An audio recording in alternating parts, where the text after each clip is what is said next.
भगवंत मान साहब जो एक कलाकार भी रहे हैं और अब मुख्यमंत्री भी हैं, तो उनको जोश में लाने के लिए आपकी तालियां वैसी होनी चाहिए।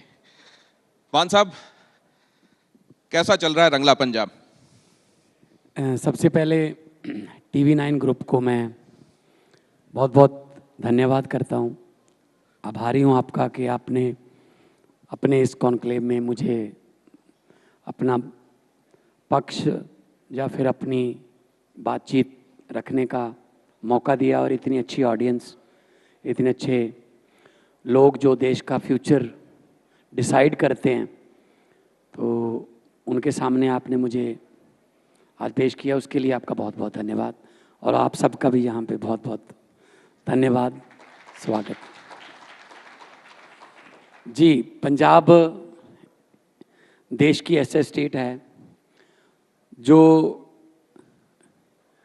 हर वक्त हंसने के लिए, नाचने के लिए, गिद्दा भांगड़ा, फौज में भर्ती होने के लिए और मेडल जीतने के लिए और हरे भरे खेतों के लिए जानी जाती है। तो इसी को रंगला पंजाब कहते हैं। पंजाब की फसलों के रंग भी अलग हैं, पंजाब के लोगों के रंग भी जो हैं वो अलग हैं। पूरी दुनिया में कहीं पे कोई कुदरती आफत आ जाए, चाहे टर्की में भूकंप आ जाए, श्रीलंका में सुनामी आ जाए, नेपाल में कोई कुदरती आफत हो जाए, इंटरनेशनली मैं इसीलिए कह रहा हूँ, इंटरनेशनल लेवल पे भी कोई कुदरती आफत आ जाए, वहाँ रेड क्रॉस लोगों की मदद के लिए पहुँचे ना पहुँचे, देरी से पहुँचे, लेकिन पंजाबियों का जो लंगर है वो सबसे पहले वहाँ पे शुरू हो जाता है। तो ये एक वरदान प्राप्त है उस धरती को। बहुत ब्लेस्ड लैंड है, गुरुओं की, पीरों की, शायरों की, साहित्यकारों की, शहीदों की धरती है।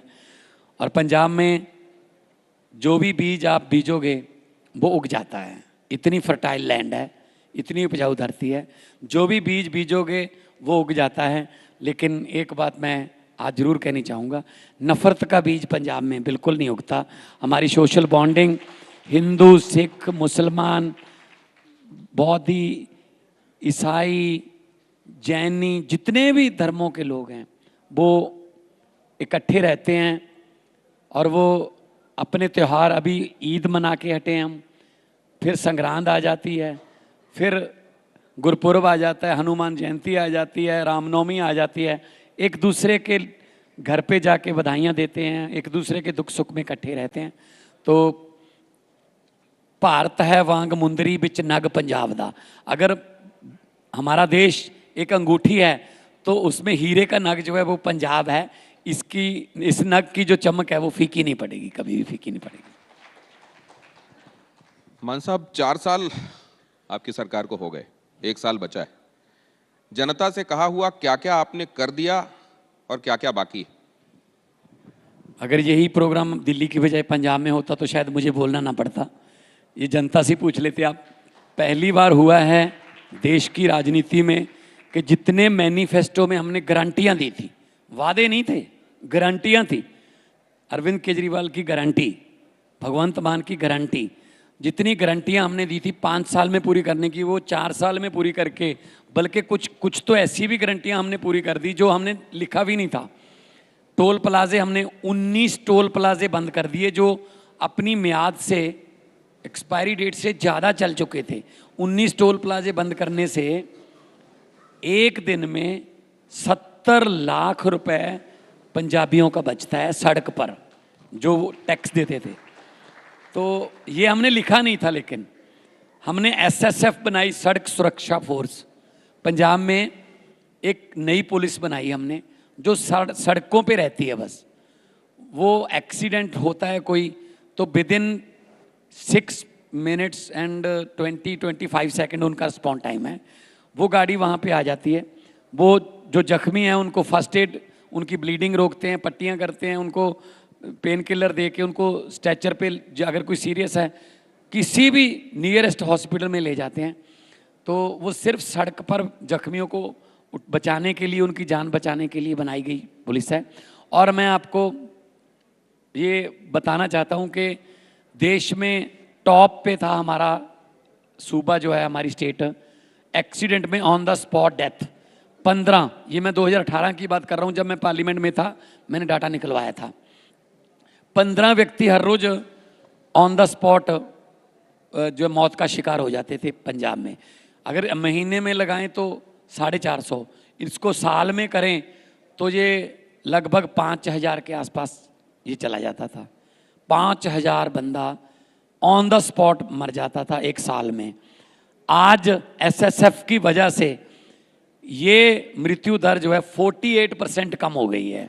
और ये मैं नहीं कह रहा, ये नितिन गडकरी जी जो हमारे ट्रांसपोर्ट मिनिस्टर हैं, उन्होंने राज्यसभा में एक सवाल के जवाब में ये बात कही है। तो आमतौर पे कहा जाता है ना, सरकार जो है वो अपनी स्टेट के नागरिकों की जान माल की रक्षा करती है। तो हम जान की भी रक्षा करते हैं, माल की भी रक्षा करते हैं। माल मीन्स जो गाड़ियों में सोना और कैश था, करोड़ों रुपए के जेवरात और करोड़ों रुपए कैश। कई बार शादी में जा रहा होता है परिवार, एक्सीडेंट हो गया, तब कोई अपना पर्स थोड़ी देखता है कि मेरा पर्स कहाँ रह गया।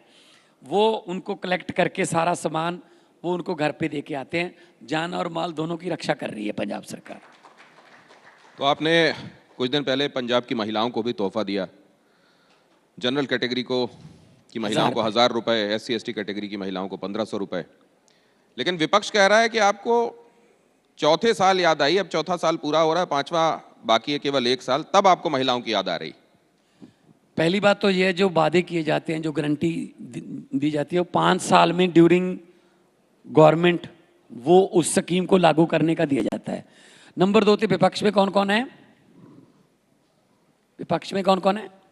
आप किसी को नहीं गिनते? नहीं, आपको तो पता होगा ना, बीजेपी है ना, बीजेपी विपक्ष में है। वहां बीजेपी है, आप उसको गिनते हैं कि तो नहीं? कांग्रेस को गिनते हैं क्या? पहले उनके वाला 15 लाख आ अकालियों को चुका क्या था। कहते हैं आप? पहले उनके वाला 15 लाख आ चुका था। हमने सोचा पहले उनको खर्च करने दो, पहले हर एक के खाते में आना था ना 15-15 लाख। आपके खाते में आ गया होगा। फिर कांग्रेस की घर घर की नौकरी, कैप्टन अमरिंदर सिंह ने कहा था, कैप्टन ने 100 चक्की, हर घर में नौकरी पक्की। तो फिर नौकरियां मिलने लगी। पहले वाली नौकरियां बहुत थी, हमने कहा थोड़ा रिटायर होने दो, तो उसके बाद फिर शुरू कर देंगे। तो फिर अकाली दल का वो जो नोटों से भरे हुए ट्रक जाने थे दिल्ली से, वो पता नहीं कौन सी चुंगी पे खड़े थे, हमने कहा ट्रक ले लेते हैं पहले। तो विपक्ष किस मुंह से ये कह रहा है कि अब महिलाएं याद आ गई? हमने पहले साल से वादे पूरे करने शुरू कर दिए थे। मार्च में हमने टेक ओवर किया, मार्च 22 में।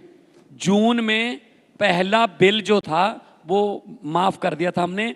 इस वक्त 90% पंजाब के घरों को बिजली का बिल 0 आता है जी। 600 यूनिट माफ हैं, 2 महीने का साइकिल है, 600 यूनिट माफ हैं और सबके लिए है। इसमें कोई लाल कार्ड, हरा कार्ड, पीला कार्ड, नीला कार्ड नहीं है। आपके मीटर की रीडिंग 599 है 2 महीने बाद, तो आपको बिल नहीं आएगा। अगर आपके एसी भी लगा हुआ है, इस तरीके से एसी को आप इस्तेमाल करते हो कि आपकी रीडिंग 600 से ज़्यादा नहीं हो रही, तो आपका बिल माफ़ हो जाएगा। तो हमारे पास बिजली भी है, ये नहीं है कि बिजली बोर्ड को हमने जो है वो घाटे में कर दिया। पंजाब सरकार ने पहली बार देश में हुआ है, आमतौर पे क्या होता है, सरकार आती है, वो सरकारी अदारों को घाटे में दिखाकर अपने दोस्तों मित्रों को बेच देते हैं। जैसे तेल बेच दिया, रेल बेच दी, भेल बेच दी, एयरपोर्ट बेच दिए, एक ही बंदा खरीद रहा है।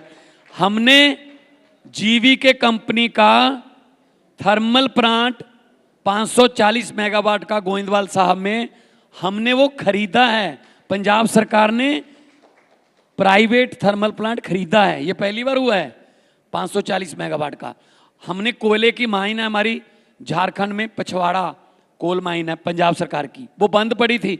जानबूझकर ये कांग्रेसी, अकाली और बीजेपी वाले इकट्ठे सरकारें चलाते थे, जानबूझकर प्राइवेट कोल माइन से लेते थे ताकि उनका कमीशन में हिस्सा ले सकें। हमने अपनी कोल माइन चलाई। आज पंजाब जो है बिजली सरप्लस है, दिन में बिजली आती है, खेतों में फ्री है, गांव में भी जो घरों की बिजली है वो भी 90% घरों को फ्री है। पहले ही साल ये फैसला लागू किया था। ये कहते थे विपक्ष वाले इनसे बिजली का बिल फ्री नहीं होगा, फिर कहने लगे कि इनसे नौकरियां नहीं दी जाएंगी। 65,264 नौकरियां देके आपके सामने बैठा हूं।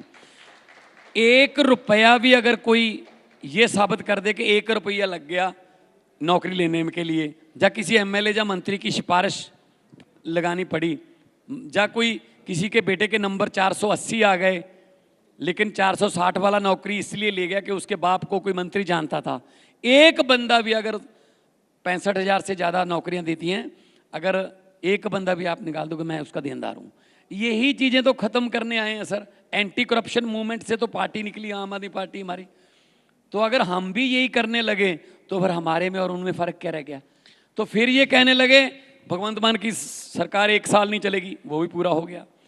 फिर ये कहने लगे कि इनसे जो फसलें जो है टाइम पे नहीं उठाई जाएंगी, वो भी टाइम पे उठने लगी। फिर ये कहने लगे पंजाब की नहरें जो हैं उनमें से पानी जो देने का वादा किया ये पूरा नहीं होगा, वो भी हो गया। फिर ये कहने लगे भगवंत मान की सरकार 2 साल नहीं चलेगी, 2 साल भी पूरे हो गए। फिर ये कहने लगे ये 27 तक नहीं चलेंगे, 27 भी आने वाली है। अब ये कहने लगे 27 में कहेंगे ये 32 तक ये बिल्कुल फेल हो जाएंगे, उसके बाद ये 37 तक जाएंगे, फिर 42 तक, फिर 47 तक। जाने दो सर, हमें क्या लेना है, बोलने दो उनको। आपका क्या रिएक्शन था जब आपको ये खबर मिली कि पार्टी के बड़े नेता शराब वाले मामले में सीबीआई के आरोपों से बरी हो गए? हमें ये पता था कि ये बिल्कुल झूठा केस है। ठीक है, उनके पास ईडी है, उनके पास सीबीआई है, उनके पास जो जांच एजेंसियां उनके तोते की तरह काम करती हैं। तोते को जो चूरी डालेगा उसके लिए मिठू मिठू बोलता है वो। तो हमें पता था कि ये गलत है, क्योंकि नई पार्टी को ख़त्म करने के लिए ये तरीके अपनाए जाते हैं, ख़ास तौर पे बीजेपी द्वारा। पहले इन्होंने बाल ठाकरे की पार्टी ख़त्म की, नामों और निशान। हम कहते नहीं कि फलां फलां का तो नामों निशान मिटा दिया, ये नाम भी मिटाते हैं, उनका निशान भी मिटाते हैं, उनका तीर कमान भी ले गए छीन के। और ऐसे ही उनका शरद पवार की पार्टी का किया, ऐसी चौटाला दुष्यंत चौटाला की पार्टी का किया, ऐसी नवीन पटनायक के साथ किया। ठीक है ना, ये वो है, वो कहते नहीं कि जो सपनी होती है वो खुद की अंडी खा जाती है। इनके साथ तो जिसने अलायंस कर लिया समझ लो खत्म कर दिया बस वो। तो ये चाहते थे कि आम आदमी पार्टी क्यों नहीं खत्म हो रही, तो इनके नेताओं को अंदर कर दो। जिसने स्कूल बनाए उसको अंदर कर दो, जिसने हॉस्पिटल बनाए उसको अंदर कर दो, जो इनका सुप्रीमो है उसको अंदर कर दो। संजय सिंह वहां बोलते थे पार्लियामेंट में, उसको अंदर कर दो। अब माननीय हाई कोर्ट ने ये कह दिया कि ये तो केस भी नहीं चल सकता। मैं बरी थोड़ी कह रहा हूं कि बरी हो गए, अरे केस ही नहीं चला। वो कहते हैं आपके पास ऐसे सबूत ही नहीं है, इतने डॉक्यूमेंट ही नहीं है कि केस ही नहीं बनता जी। लेकिन दिल्ली की मुख्यमंत्री कहती हैं कि बड़े नेताओं ने आपके सबूत नष्ट कर दिए, 150 से ज्यादा मोबाइलों का डेटा उड़ा दिया गया, और अभी तो supreme court, high court, supreme court बाकी। इसको जीत की तरह क्यों प्रस्तुत किया जा रहा है? आप मुझे ये बता दीजिए कि सीबीआई किसकी है, फिर बिना सबूतों के इन्होंने कैसे गिरफ्तार करके जेल में डाल दिया? ये खुद ही बना लेते हैं। इनको ये पता होता है कि थोड़ी टाइम के लिए अंदर करना है, जब इलेक्शन है उसके बाद जा तो अपने साथ आ जाओ। मनीष सिसोदिया पर बहुत दबाव डाला गया कि आप आम आदमी पार्टी जो छोड़ दो, बीजेपी ज्वाइन कर लो, आप पे सारे केस। क्योंकि ये वॉशिंग मशीन है ना बीजेपी, जो भी दाग दूग लगे हुए हैं वो वॉशिंग मशीन में से निकाल दो। और ऐड भी आजकल ऐसे आते हैं, दाग अच्छे हैं, है ना। तो ये जिसको कहते थे कि 70,000 करोड़ का घोटाला किया है, वही इन्होंने डिप्टी सीएम बनाया बाद में। जो महाकरप्ट है देश का वो बीजेपी में शामिल हो जाए वो ठीक हो जाता है।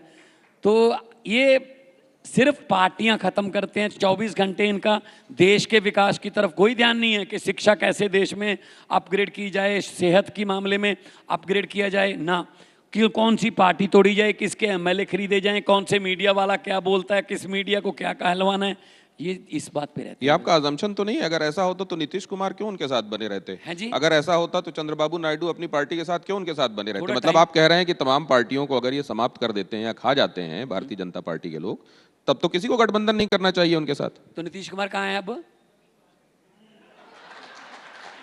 कहाँ है?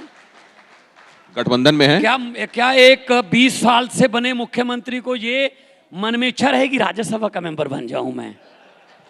मतलब तो एक मैंने कभी नहीं सुना कि एक डीजीपी कहे मुझे सिपाही बनने का मजा लेना है। डीजीपी कहे कि मुझे सिपाही बनना है, बड़ा अच्छा लगेगा।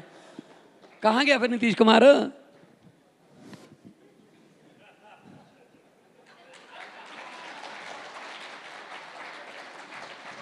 रेखा गुप्ता ये भी कहती हैं कि 44 नंबर की शर्ट पहन लेते हैं अरविंद हैं जी? केजरीवाल साधारण दिखने के लिए। हैं जी? शर्ट जो उनको आती है कम साइज की आती है, 40-42 की शर्ट आ जाती है, लेकिन 44 की पहन के वो साधारण दिखने की कोशिश करते हैं। मुझे आपका सवाल समझ नहीं आया, थोड़ा इको आ रही है। अरविंद केजरीवाल की शर्ट आपने देखी होगी, हाँ जी। उसके बारे में रेखा गुप्ता जी का कहना यह है हाँ। कि उनको जो शर्ट आती है वो 40-42 की आ जाती होगी, हाँ जी। लेकिन वो 44 का पहन के ढीला ढाला पहन के खुद को साधारण आदमी दिखाने की कोशिश करते हैं। तो 56 इंच वाला कहाँ गया? हर बात तो वाशिंगटन से ऑर्डर आता है, व्हाइट हाउस से ऑर्डर आता है 56 इंच वाले को, ये लड़ाई बंद करो, 1 महीने के लिए आपको मोहलत देता हूं, इजाजत देता हूं, रशिया से तेल खरीद लेना। अरे यहां से चल रहा है देश 56 इंच वाले से, या वो चला रहा है, ट्रंप चला रहा है? कहां गया 56 इंच का सीना? तो 40-42 तो आ गए होंगे उनको, 44 भी आ गए होंगे, कपड़े नॉर्मल कपड़े पहनते हैं। लेकिन जो एक बार सूट पहनकर दोबारा उसको पहनते ही नहीं, जिसके जितनी जैकेटों के रंग हैं वही हमारे नोटों के रंग हैं, उनके बारे में क्या कहोगे सर? जिनका एक से एक सूट 10 लाख का बिकता है, जहां नमो नमो लिखा होता है, नरेंद्र मोदी नरेंद्र मोदी, तो उनके बारे में रेखा गुप्ता जी का क्या कहना है? और रेखा गुप्ता जी ने एक नया तरीका, वो में मैंने सुना बड़ा अच्छा तरीका निकाला है कि हमारे हर रोज मंत्री जाएंगे कूड़े के पहाड़ के पास, उठाएंगे नहीं उनको, ये बोलेंगे तूने जाना होगा। अगर दिल्ली के लोग कहने लगे रेखा जी तुमको भी जाना होगा, तो फिर क्या करोगे? लोगों की चलती है इस डेमोक्रेसी में, मंत्रियों की कूड़े का पहाड़ नहीं सुनेगा, लेकिन अगर लोगों ने सुन ली ना कि पहले इसी को जाना होगा, फिर मुश्किल हो जाएगा सर। वो तो कह रही हैं कि हम तो कूड़े का पहाड़ हटा के मानेंगे, यमुना को साफ करके मानेंगे, जो अरविंद केजरीवाल नहीं कर पाए वो हम करके दिखाएंगे। अरविंद केजरीवाल ने मोहल्ला क्लिनिक बनाए थे, सभी मोहल्ला क्लिनिक बंद कर दिए। अरविंद केजरीवाल ने सरकारी स्कूलों को अच्छा किया, अभी प्राइवेट स्कूलों की मनमर्जी चलने लगी है। अरविंद केजरीवाल ने झुग्गी झोपड़ियों वालों को इतनी फैसिलिटियां दी, अब कहते हैं झुग्गी झोपड़ियां हटा देंगे। तो सारी जितनी फैसिलिटियां दे रहे थे उनको बोलते, बिजली के बिल भी आने लगे, उनको ये फ्री भी बोलते हैं। तो भाई साहब बड़े बड़े इंडस्ट्रियलिस्ट का आप कर्जा माफ कर रहे हो, और जो गरीब है, देखो गरीबी बस्तियों में रहती है, गरीबी छोटे छोटे गांव में रहती है, और सब्सिडियां मिलती हैं बड़े उद्योगपतियों को, बड़े बंदों को। पंजाबी में कविता एक कि शीशियां उत्ते धूड़ां जम्मियां कंधां झाड़ी जांदे ने, मतलब जो धूड़ है, धूल तो शीशे पर जमी हुई है, लेकिन साफ कर रहे हो दीवार को। शीशियां उत्ते धूड़ां जम्मियां कंधां झाड़ी जांदे ने, जिल्दां सांभी जांदे ने, वर्ग के पाड़ी जांदे ने, जिउंदियां दे गल लीरां लमकण कोई पुछदा नहीं, मरियां उत्ते तिल्ले जड़ियां चादरां चाड़ी जांदे ने। ਉਹਨਾਂ ਦੀ ਵੀ ਤੁਸੀਂ ਪ੍ਰਧਾਨ ਮੰਤਰੀ ਹੋ, जरा जवाब ਤਾਂ ਦਿਓ, ਜਿਹੜੇ दिवाली वाले दिन भी दिहाड़ी जाते हैं, जो दिवाली वाले दिन भी दिहाड़ी पे जाता है, काम करने के लिए जाता है, उनके भी तो तुम ही प्रधानमंत्री हो। उनको तो कहते हैं आप पकौड़े तलो, आप अगर छोटा सा काम करते हो ये भी बड़ी नाली की गैस से चाय बनाओ। अब कह रहे हैं कि लंबा चलेगा ये युद्ध, ये जो ये ईरान का और इजराइल का और अमेरिका का पंगा है ना, प्रधानमंत्री साहब कह रहे हैं ये लंबा चलेगा। बोला था ना, आज ही बोला है कि अपने आत्मनिर्भर बनो। मतलब आत्मनिर्भर कैसे बने? गाड़ी को धक्का लगाना सीखें। कहते गाड़ी खुद चलाओ। मैंने कहा ड्राइवर भी चलाएगा तेल के बिना तो वो भी नहीं चला पाएगा।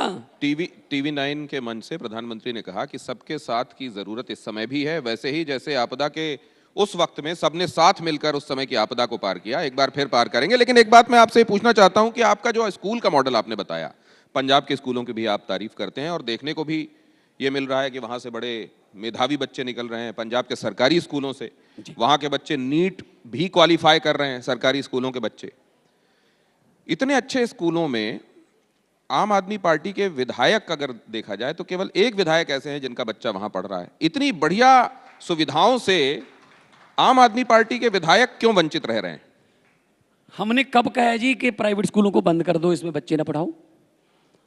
हमने ये कहा है कि सरकारी स्कूलों की एजुकेशन का लेवल प्राइवेट के बराबर कर देंगे। आपकी मर्जी होगी, इट्स अप टू यू कि आपने बच्चा सरकारी में पढ़ाना है या प्राइवेट में पढ़ाना है। पढ़ाई का लेवल एक ही होगा। हाँ, उधर फीस लगेगी, इधर फीस भी नहीं लगेगी, बाकी उनकी मर्जी है सर। हमने कब कहा कि बंद कर दो? हमने कब कहा प्राइवेट बसों में मत चढ़ो? हम सरकारी बसों को प्राइवेट बसों के बराबर उतनी ही सुंदर वो होंगी। हम हर सरकारी चीज से डरते हैं सर। जिस चीज के ना सामने सरकारी लग जाए ना, हमारा शक होने लगता है, क्योंकि इतना 70-80 साल में यही इन्होंने हमें इमेज बना के दिया देश का। सरकारी अस्पताल में हम इलाज नहीं करवाना चाहते, सरकारी बस में हम चढ़ना नहीं चाहते, सरकारी कॉलेज में हम पढ़ना नहीं चाहते, ठीक है। हाँ, सरकारी नौकरी जरूर लेना चाहते हैं, वो सरकारी हो जाए, क्योंकि वो आगे तक वो पेंशन आगे माँ को बाप को आगे मिलती रहती है पेंशन, वो सेफ्टी है। तो इसीलिए मैं कह रहा हूं, हम ये नहीं कह रहे कि प्राइवेट सेक्टर को बंद कर देंगे, लेकिन उस लेवल की पढ़ाई हो। सरकारी स्कूलों के बच्चे भी नीट का पेपर क्लियर करें, जेई मेन, जेई एडवांस का पेपर क्लियर करें और आगे बढ़ें। अगर वहां पढ़ाना है वहां पढ़ा लो, यहाँ पढ़ाना है यहाँ पढ़ा लो। जुड़ा हुआ मेरा सवाल यह है कि क्या आपके इन तमाम प्रयासों के बावजूद और सरकारी स्कूलों को इतना बढ़िया स्तर का बना देने के बावजूद लोगों के अंदर ये परसेप्शन अभी हट नहीं रहा है कि नहीं, पंजाब में परसेंटेज, जो पंजाब में सरकारी स्कूलों में, सरकारी कॉलेजों में, यूनिवर्सिटियों में जो एडमिशन का परसेंटेज है वो 34-35% रह गया था, आज 100% से ऊपर जा रहा है। अब हमें सिफारिश आ रही है कि वहाँ सरकारी स्कूल में, स्कूल ऑफ एमिनेंस में हमें दाखिला दिलवा दो। ये 4 साल में किया है सर। 1 मिनट, ये याद रखना, 4 साल हुए हैं सिर्फ हमें आए हुए। इससे पहले वालों के 76 साल खराब करने में लगे हैं। एक अपने तश्मे वाला बूट होगा किसी के पास, शू होगा, उसको 2 दिन ना खोले ना उसकी गांठ को, तो तीसरे दिन या तो चाकू की नोक से या कोई तीखी चीज डाल के उसको खोलना पड़ता है, जो गांठ हो जाती ना। हमारे को 76 साल पुरानी शू मिले हैं, अब उनको थोड़ा टाइम तो लगेगा ना। ये महत्वपूर्ण बात कह रहे हैं मान साहब, और इसीलिए शायद उन्होंने फीते वाले जूते पहनना बंद कर दिए हैं। नहीं, बात ये है। अब लेकिन एक मिनट, आप इधर कह रहे हैं कि मेरे को 4 साल देखे हुए हैं केवल, वो 76 साल की बात। मिनट, आप तो हमारे 4 साल के कामों पर कर रहे हो, तो इनको 12 साल हो गए, अभी तक नेहरू को गालियां दे रहे हैं। कोई भी काम इनसे ना हो, ये नेहरू ने किया था जी। भाई वो चले गए, अब 12 साल तो तुम्हें ही हो गए ना। इससे पहले 12 साल आप गुजरात में लगा के आए हो, 24 साल तो सिर्फ सत्ता में अकेले मोदी जी को हो गए। और हर बात में कुछ भी बोल देते हैं, कुछ भी बोल देते हैं। मतलब मैं सुन रहा था जिस दिन वो चंद्रयान का लॉन्चिंग थी, तो हमारे पीएम साहब कह रहे थे कि इसरो से मेरा पुराना नाता है। मैंने सोचा 8वीं क्लास का सर्टिफिकेट नहीं मिल रहा, बात इसरो की। इसरो में तो साइंसदान विज्ञानी लोग जाते हैं, मैथ वाले। 1 मिनट सुनिए, मैंने कहा ये नाता कैसे करेंगे, अब ये नाता कैसे जोड़ेंगे? तो उन्होंने कहा कि जब मैं स्कूल में पढ़ता था, 3री-4थी क्लास में था, तो पढ़ने में ठीक ठाक ही था, तो हर एक टीचर मुझे यही कहता था कि आप इसरो में बैठिए, अब आप इसरो में बैठिए, आप इसरो में बैठ जाएं। तो इसरो से मेरा पुराना नाता है। बस उसके बाद मोदी आप ये जो बात कह रहे हैं कि कब पीछे वाली सरकारों को दोष देना बंद करना चाहिए, इसका यार्डस्टिक आपने क्या तय किया है? नंबर 1। नंबर 2, अभी दिल्ली में आपने लगातार काम किया, आपको लगातार मौके मिले, लेकिन दिल्ली की मुख्यमंत्री ये कह रही हैं कि हमको तो बड़ी खस्ताहाल दिल्ली मिली है, हमको बहुत मेहनत करनी पड़ रही है। नहीं, ये वही है ना, मैं ये कह रहा हूं कि अगर 4 साल किसी को मिले हैं, उससे पहले 70 साल किसी और के थे, तो उनको नहीं, यहाँ तो आम आदमी पार्टी को दिल्ली में लंबा मौका दिया। 12 साल तो प्रधानमंत्री जी को हो गए ना दिल्ली पे राज करते हुए। इससे पहले केजरीवाल की दिल्ली थोड़ी थी वो, ना पुलिस थी उनके पास, ना कोई महकमे में काम करने देते थे। वो दिल्ली भी बीजेपी की थी, नाम के आप खुद ही कहते थे बीजेपी वाले, ये तो नाम का ही मुख्यमंत्री चलती तो हमारी है। तो मतलब उस समय तो फिर खस्ता हालत किसने की थी फिर? तो उस समय के आप टेन्योर में काम भी गिना देते हैं और फिर ये भी कहते हैं कि वो काम है जो इतने संकट के बावजूद भी कर दिए। हमारी अब ये जब आप पंजाब में सरकार चला रहे हैं, काम पे शक कर लो, किसी और पे शक कर लें, हमारी नीयत पे शक नहीं कर सकते। नीयत हमारी अच्छी है। आम आदमी पार्टी, हम लोग क्या कोई पॉलिटिशियन बनने आए थे? मैं तो बहुत फेमस आर्टिस्ट था, मैं तो लाफ्टर चैलेंज में था, बॉलीवुड में भी चले गए थे। मैं तो पंजाबी में तो बहुत पहले 17 साल का था जब भगवंत मान बन गया था। आप जन सेवा के लिए आए। मुझे तो क्या मैं जरूरत इसी थी में यहाँ पे आने की? नहीं, महत्वपूर्ण बात आप कह रहे हैं। एक बात मैं ये भी जानना चाहता हूं कि लोग ये कहते हैं कि मुख्यमंत्री तो मान साहब हैं, लेकिन सुपर मुख्यमंत्री अरविंद केजरीवाल हैं पंजाब के। पंजाब में तो राजस्थान में कौन मुख्यमंत्री है? मध्य प्रदेश में कौन है? शिवराज चौहान के नाम पे वोट मांगे, उनको इधर ले आए। मुझे यही नहीं पता कि मुख्यमंत्री कौन है। आपको भी नहीं पता होगा मुख्यमंत्री कौन है? आप बताइए, राजस्थान का मुख्यमंत्री का नाम बता दीजिए। अभी कुछ देर बाद यहाँ मोहन यादव आने वाले हैं। आपको मीडिया वालों को नहीं पता यार कि मध्य प्रदेश के मुख्यमंत्री का नाम क्या है? मैं तो पता कह तो नहीं, रहा किसी हूं, को भी लाके खड़ा कर मोहन देते हैं, यादव यहाँ उसको आने बोलते वाले। हैं तुमने साइन करने चलाएंगे हम। भाई नेशनल पार्टी है हमारे, वो कन्वीनर हैं, तो उनको कहते हैं दिल्ली वाले। दिल्ली वाले आ गए, दिल्ली वाले आ गए पंजाब में। तो जब अमित शाह जाते हैं, अमित शाह कोटकपूरा रहते हैं क्या? अमित शाह भी तो दिल्ली से जाते हैं। उधर हरीश चौधरी जाते हैं, उनका राहुल गांधी जाता, राहुल गांधी के मोगा में रहते हैं। तो नेशनल पार्टी है हमारी, भी नेशनल पार्टी है, एक्सेप्ट कर लो इसको। अभी तक हजम नहीं हो पा रहा है इनको कि आम आदमी पार्टी नेशनल पार्टी बन गई। वो हमारे नेशनल कन्वीनर है, गुजरात जाएंगे। मैं भी जा रहा हूँ अमित गुजरात। शाह कल अभी जब कल पंजाब गुजरात गए। होंगे जी, कल हम गुजरात जाएंगे जी। तो गुजरात ना जाएं जी? तो गुजरात ना जाएं हम? पूरा देश हमारा है।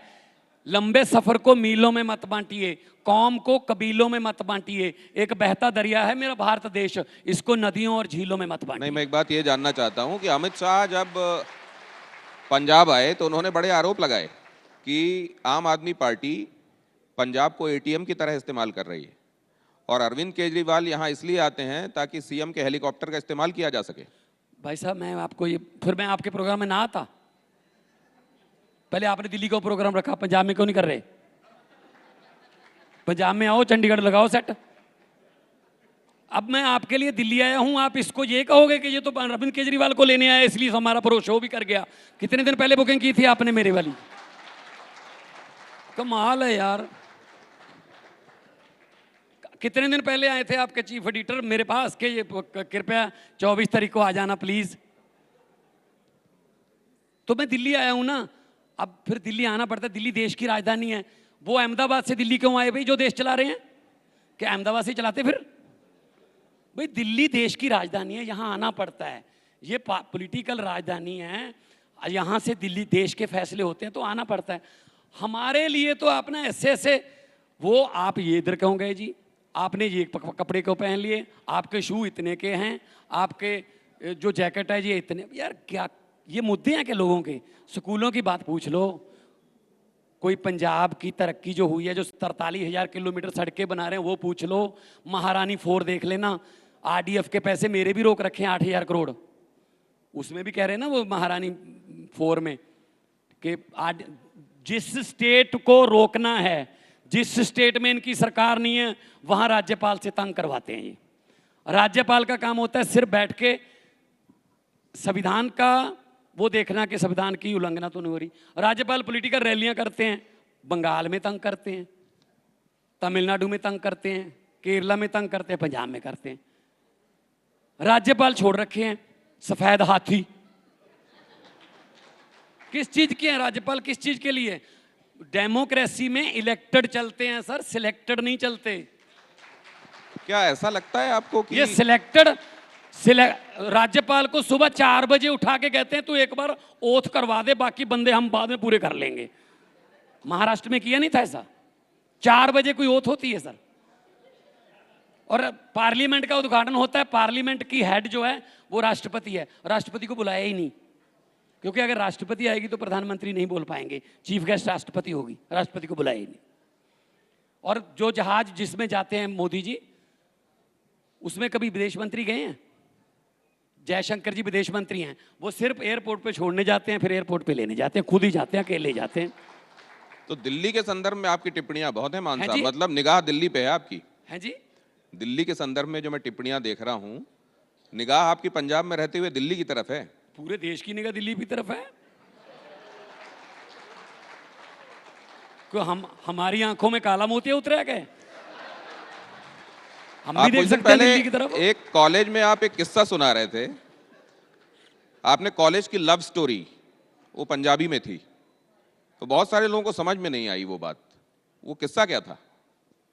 वो उस समय होता है जी, हम अपनी तरफ से हो जाता, क्रश हो जाता है उस टाइम पे।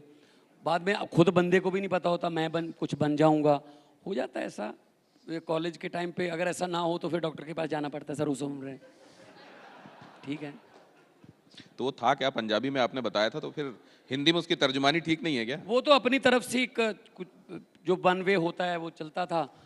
जब उस कुछ बन गए तो वो दोबारा मिले तो मैंने उनको बोल दिया कि अगर उस दिन झगड़ा ना होता तो शायद इस गाड़ी से इकट्ठे उतरते। तो उसने कहा कि मुझे कौन सा पता था इतने बड़े बंदे बन जाओगे। मैंने कहा अब तो क्या करेंगे, मैं क्या करूँ इसमें। वो तो आपका भी होगा ऐसा तो। आप मंचों से आपकी किकली बड़ी पसंद आती है लोगों को, लेकिन इधर बहुत दिनों से किकली सुनी नहीं है लोगों ने। आजकल आप किकली कम सुनाते हैं क्या? नहीं, ऐसा नहीं है। क्या होता है कि इलेक्शन के समय बहुत कुछ मुद्दे ऐसे होते हैं जिसमें यहाँ ना पहुँचे रवि वहाँ पहुँचे कवि। जो कविता के जरिए आप 4 लाइनों में कह सकते हो वो शायद 2 घंटे के भाषण में नहीं कह सकते। तो यही चीज़ मुझे काफ़ी फ़ायदेमंद हुई कि मैं कविता लिख लेता था। कविता के जरिए मैं पार्लियामेंट में जब बोलता था मुझे टाइम कम मिलता था, लेकिन उस टाइम को मैं इस्तेमाल करता था कविता के रूप में। कई बार मैंने पार्लियामेंट में छोटी छोटी कविताएं भी वो भी सुनाई थी। अच्छे दिन कब आने वाले हैं, वो अगर मैं 2 घंटे पूछता तो फिर भी मैं अच्छे दिन कब आने वाले हैं, लेकिन कविता के जरिए थोड़ा जल्दी हो जाती है। तो इसलिए एक कविता थी, वो किकली भी एक कविता थी। आने वाले इलेक्शन में और लिख लेंगे। घर की इस खेती वक्त है। भी लोगों को इंतजार है, कोई किकली तो इस वक्त भी हो जानी चाहिए। कोई तो याद वो होगी, तो या कोई ये अभी था आप कि- तो स्पॉन्टेनियस नहीं, मैं बना देते हैं। सुना तो दूंगा, लेकिन है तो वो अभी भी वही लागू है कि किकली कलीर दी गप सुखवीर दी, चिट्टा मेरे भाई दा बार्डर तो मंगाई दा, खुला बरताई दा दसो किन्ना चाहिदा, चिट्टा साडा लहू वे मैं बादलों दी बहू वे। तो सारा परिवार ही जब एक राजनीति में है, जो बहू है वो केंद्र में मंत्री, बाप जो ससुर है वो पंजाब का मुख्यमंत्री, जो हस्बैंड है वो पंजाब का डिप्टी मुख्यमंत्री, जो भाई है वो पंजाब का मंत्री, जो बहनोई है वो भी मंत्री, और सारा कुछ ही अपने लिए रख लिया। तो परिवार बाद इतना ज़्यादा, तो फिर आम लोग जो हैं वो अपने आप को चीटेड फील करते हैं कि हम लोग भी हैं पार्टी में, हम लोगों ने भी पार्टी बनाने में कार्यकर्ता। और आम आदमी पार्टी ऐसी है जो आम लोगों को मौका देती है। हमारे जो 92 हमारे एमएलए जो चुने गए थे, उनमें से 82 जो थे वो फर्स्ट टाइमर थे। तो मतलब अगर इंक्लूडिंग माई सेल्फ, मैं भी पहली बार जीता था। तो भारतीय जनता पार्टी अगर किसी पहले से बहुत ना जाने गए चेहरे को सीएम बना दे, तो वो तो देखिए किसी नए नवेले को बना देती है, आप नाम पूछने लगते हैं। लेकिन आप जब नए लोगों को आप कहते हैं कि जिनका कोई राजनीति से ताल्लुक नहीं है, उनको भी मौके देते हैं, तो ये मौका हो जाता है। नहीं, जो जिनका राजनीति में, हमारे पास तो है ही बहुत ज़्यादा फ्रेशर। हमारी पार्टी में तो फ्रेशर थे। मैं पहली बार एमएलए बना और पहली बार ही मेरे नाम पे लड़ा गया इलेक्शन, तो लोगों ने एक्सेप्ट किया इसका मतलब। तो धीरे धीरे एक्सपीरियंस हो जाता है, अब तजर्बा भी हो गया। तो तजर्बा तो एक्सपीरियंस तो कहते हैं एक्सपीरियंस वो कंगा है जो आदमी को उस वक्त मिलता है जब वो गंजा हो जाता है। इसीलिए दूसरों के एक्सपीरियंस को इस्तेमाल कर लो ताकि आपके पास कंगा उस समय आ जाए जब आपके पास बाल हो। तो बहुत धन्यवाद मान साहब, आपने कमाल मैं साहब के साथ। जाते हुए मैं ये कहना चाहूँगा कि मैं कोई पुराने जन्म का मानता हूँ। मेरी औकात नहीं है जिस ओहदे पे लोगों ने बिठा दिया, लेकिन उन उम्मीदों को मैं पूरी करना चाहता हूँ पंजाब के सिलसिले में ख़ास तौर पे कि जे मैं देखा अमला बल्ले। अगर मैं अपने काम की तरफ देखूँ, जे मैं देखा अमला बल्ले तो कुछ नहीं मेरे पल्ले, जे मैं देखा लोगों की रहमत बल्ले तो बल्ले बल्ले बल्ले। धन्यवाद मान साहब, बहुत शुक्रिया। और मैं भगवंत मान जी के अभिनंदन के लिए आमंत्रित करूंगी टीवी 9 नेटवर्क के whole time director Hemant Sharma ji को मंच पर आने के लिए।